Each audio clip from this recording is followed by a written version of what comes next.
Katong nung dami mga tawag ba? Kaya nag-scroll ko sa Facebook. Kita mo ko ni Licha Guan. Yan po sa grave, 170 ra. Niya bago pa daw. So, bisa kadlangon ko akong gi-message. Yung pick up namo para kami mga una. So, muna yung kinabuhi sa Dubai guys. Malit rin mga kuan, mga sakanahan ba para makasave. Time si kalaunan na. Karon pa dyan minaabot sa mga kuan. Sa mga puyanan. Dugay na sabi na plano nga mapalit og ref lagi kay dili na makabutang sa ref diri sa flat kay puno na. Kung sigud mi ka partition diri.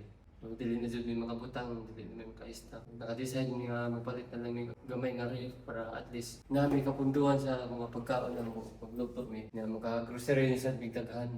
Dili mi sige gawas kada adlaw adto sa supermarket para mapalit. I-share na ko ninyo kung gusto mo makasave og kwarta isa ka way para makasave mo kwarta. Try ninyo palit og mga pan guys, second hand nga gamit. Sama sa kong giibuhan, nipalit mi second hand, napalitan na mo siya 170 dirhams. So, ang original price niya ni kung palit siya sa malls, brand new, naapa sa mga 400 plus. So, pila sa mo na save, 200 plus sa Bago pa. bago pa. Napay mga kuan, wala pay gas-gas. Pag-ay. Hangak, bugat-sat. So, mura to. Wa na reels na. Salamat sa pagtanaw guys. Ayaw mo kalimot sa pag-like, comment o share sa video. Thank you.